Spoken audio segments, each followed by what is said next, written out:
믿기 싫은, 아니 믿고 싶지 않은 소식이 지난 9월 14일 뉴스를 통해 전해졌습니다. 평소에 왜 작품에 안 나오나 했는데 저렇게 한 번에 훅 가버리면 최근 결혼한 오빠 및 홀로 계신 할머니는 너무 충격을 받으실 텐데 정말 사람 인생 죽으면 끝이니 허망하네요. 인생이 이렇게 의미 없게 끝나버리니 코로나블루로 우울한데 죽으면 인생 그냥 끝나니 참 우울합니다. 배우 오인혜가 14일 새벽 자택에서 심정지 상태로 발견되었고 끝내 의식 회복하지 못하고 숨졌습니다. 인천의 한 병원에서 치료를 받던 것 같던 배우 오인혜가 끝내 사망하게 되었는데요. 오인혜와 가장 친한 친구가 처음으로 발견했고 112에 신고했으며 오인혜가 전날부터 전화를 계속 받지 않아 이상한 생각이 들어 집에 갔더니 정신을 잃고 쓰러져 있었다고 하죠. 오인혜는 인천시 연수구 송도국제도시 자택에서 의식을 잃은 상태로 발견돼 심폐소생술 등 응급처치를 받으며 인근 병원으로 옮겨져 한때 호흡과 맥박은 돌아왔으나 의식은 회복하지 못한 상태였던 것으로 알려졌습니다. 경찰은 타살 혐의점이 없고 극단적인 선택을 한 것으로 추정한다고 전해졌는데요. 오인혜의 지인은 최근까지 의욕적으로 다양한 활동을 준비 중에 있었는데 왜 이런 일이 일어났는지 영문을 모르겠다. 그리고 저도 조금 전 배우 오인혜가 숨졌다는 이야기를 전해들었다. 현재 이내의 가족과 친구들이 장례를 준비 중인 것으로 알고 있다고 전했습니다. 오늘은 그녀가 왜 극단적인 선택을 할 수밖에 없었으며 사체에서 끈에 의해 압박된 흔적이나 과도한 멍이 발견되었는데 타살 의혹에 대해서도 알아보겠습니다. 오인혜의 나이가 향년 36세이고 아직 젊고 이쁜 나이인데 안타깝습니다. 살아생전 다양한 연기 역할을 하고 싶었지만 들어오는 배역이 노출이 심한 배역이라 아쉬웠다는 인터뷰가 마음이 아프네요. 대중에게 기억되는 배우 오인혜로서의 커리어는 크게 두드러지지 않습니다. 2010년 우리 이웃의 범죄에서 단역으로 데뷔한 이래 영화나 드라마에서 주로 비중이 크지 않은 조연으로 활동해왔죠. 그녀가 자신의 인지도를 대중에게 각인시킨 가장 유명한 장면은 사실 연기 활동을 통한 필모그래피가 아니라 영화제에서 보여준 파격적인 노출 패션이었습니다. 2011년 제16회 부산국제영화제에 초청받은 박철수 감독의 붉은 바캉스 검은 웨딩에서 수지 역으로 출연했던 오인혜는 영화제 레드카펫 행사에서 중요 부위만 살짝 가리고 상체가 거의 드러나다시피 한 파격적인 레드 드레스를 입고 등장하여 화제가 됐었죠. 여배우들의 시상식 노출 패션에는 익숙한 기자들이나 영화제 관계자들도 오인혜의 패션에 대하여 한동안 당황한 기색을 감추지 못하고 저 배우가 누구냐고 확인할 정도였는데요. 그날 부산 영화제에는 국내외를 망라한 최고의 배우들이 대거 레드카펫을 밟았지만 압도적인 스포트라이트를 받으며 주요 포털 사이트 실시간 검색어를 장악한 주인공은 단연 오인혜였죠. 예능 프로그램 풍문으로 들어 쇼에서는 노출 연기로 화제를 모았던 배우들에 대해 이야기를 나눈 적이 있는데요. 이날 MC 박하나는 할리우드 영화 제작자 하비 웨인스타인 성추문 사건에 대해 이야기하던 중 저도 여자 연기자라 남일 같지 않다. 노출 연기를 한다는 것이 상당히 부담스럽다고 입을 열었죠. 이에 한 기자는 노련한 배우들도 노출신을 굉장히 어려워한다면서 전도연 씨 같은 경우에도 노출신을 찍고 수치심을 느낀 적이 있다고 인터뷰를 한 적이 있다. 과거 영화를 촬영했을 때 사람들의 시선이 노출에만 초점을 맞췄다더라. 건강미인 당당한 배우 김혜수 씨도 영화를 통해서 전라 노출을 감행한 바 있다. 그는 이 작품을 통해 여우주연상을 휩쓸었다. 작품성이 있는 영화였고 노출에 대한 개연성이 있었지만 노출 장면을 찍기 위해 우황청심환을 먹고 전날 밤을 지새웠다더라고 말했습니다. 이어 노출 장면으로 연기 생활에 주춤한 스타들에 대해서도 언급됐는데요. 기자는 오인혜 씨가 주연한 작품을 여러 개 본 적이 있다. 연기를 참 잘하더라. 그런데 레드카펫의 이미지가 너무 강렬했고 노출이 많은 영화에 출연했기 때문에 이미지가 굳어져 버렸다라면서 현재 그는 생계를 이어가야 하기 때문에 할머니를 모시고 살면서 꽃집을 운영하고 있다. 수강생도 받고 수업도 하면서 굉장히 열심히 살고 있다고 전했죠. 기자는 영화 거짓말의 주인공 김태현 씨의 경우도 노출 이미지가 너무 강해서 후속작을 얻기 어려웠다. 역할 크기를 줄여서 작품 출연을 간간히 하다가 2007년 불교 방송 라디오 프로그램 진행을 했다. 그 이후 근황은 전해지지 않는 상황이라고 전했는데요.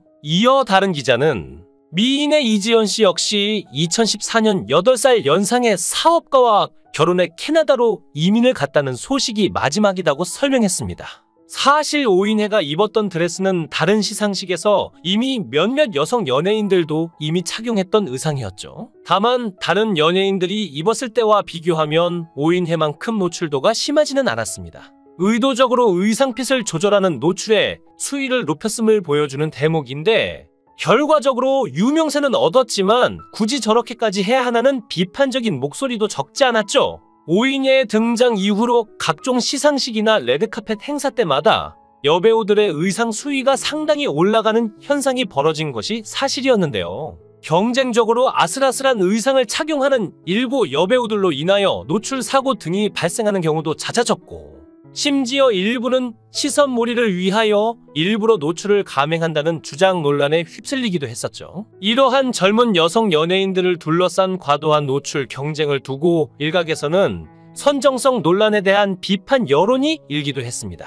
연기력이나 재능으로 인정받을 생각은 안 하고 몸매를 과시하여 주목을 받으려고 한다는 지적인데요. 또한 파격 패션으로 주목받는 새로운 여성 연예인이 나올 때마다 오인혜 역시 덩달아 원조처럼 몇 년째 소환되는 패턴이 반복되기도 했습니다. 오인혜는 훗날 SBS 토크쇼 강심장에 출연하여 당시 의상과 관련한 뒷이야기를 털어놓은 바 있는데 당시 소속사 없이 활동해서 스타일리스트도 없었기 때문에 혼자 모든 걸 준비해야 했고 드레스도 어렵게 구해서 입었다고 해명하며 신인이라 사진 한 장이라도 더 찍히고 싶어서 이 드레스를 골랐다고 노출의 이유가 관심을 받기 위해서임을 솔직하게 고백했죠. 인지도가 떨어지는 무명 여배우로서 영화제 같은 큰 무대에 초청받아 레드카펫을 밟을 기회가 매우 드문데 짧은 순간 내에 어떻게든 자신의 이름이라도 알리기 위해서는 불가피하게 노출이라는 수단을 선택할 수밖에 없는 현실적인 속사정과 고충을 보여준 대목인데요. 실제로 오인혜 이후로도 수많은 무명의 젊은 여배우들이 비슷한 시행착오를 거듭하고 있는 경우가 많습니다. 오인혜에게도 데뷔 초기 노출로 인한 섹시 스타 이미지가 각인된 것은 물론 단기적으로는 득이 된 부분도 있지만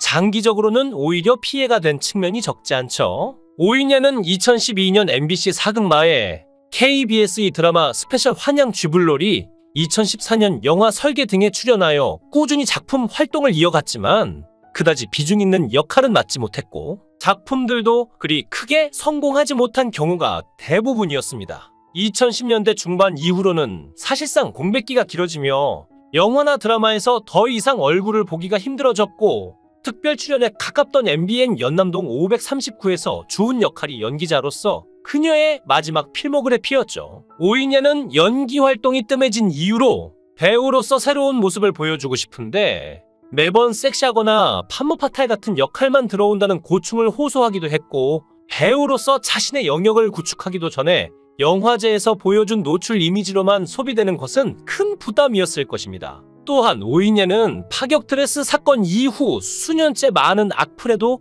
시달려왔음을 고백한 바 있는데요. 노출로 주목받으려는 연예인, 꼬리표에다가 기사가 올라올 때마다 가족에게도 악플이 쏟아졌다고 토로한 바 있죠. 아직도 매년 영화제나 시상식이 있을 때마다 오인혜의 드레스 패션도 역대 화제의 장면으로 묶여서 함께 소환되기 일쑤인데요. 비록 본인의 선택이었고 짧은 순간 그로 인하여 주목을 받은 것도 엄연한 사실이지만 대표작을 남기지 못한 여성 연예인으로서는 언제부터인가 잊혀질 권리조차 박탈당한 그 순간이 두고두고 발목을 잡는 족쇄처럼 느껴졌을지도 모릅니다.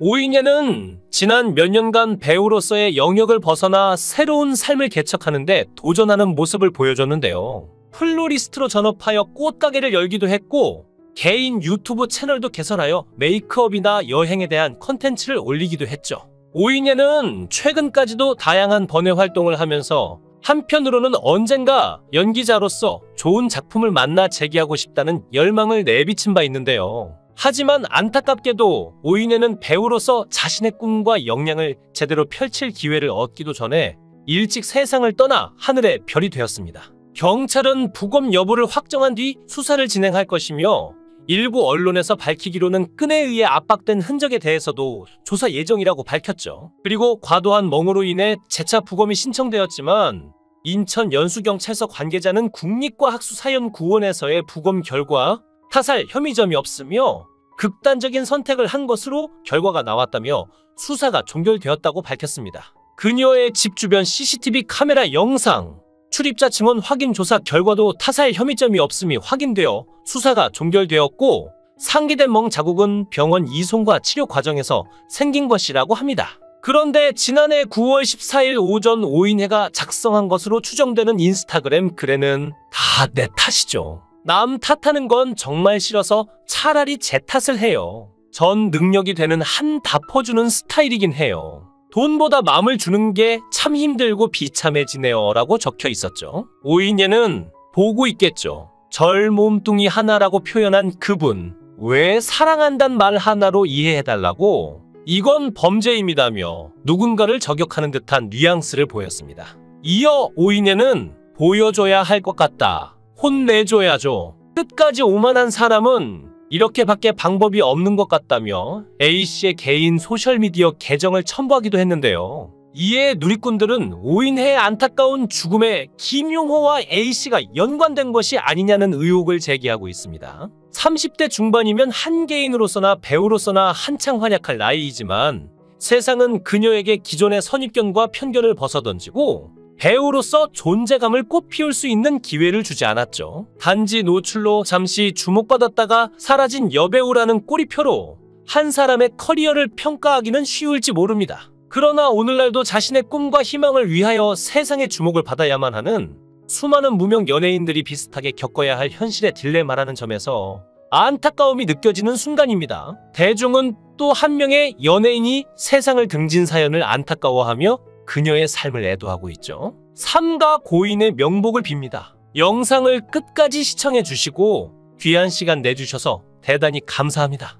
구독, 좋아요 꼭 부탁드립니다. 더 좋은 영상으로 보답하겠습니다. 권행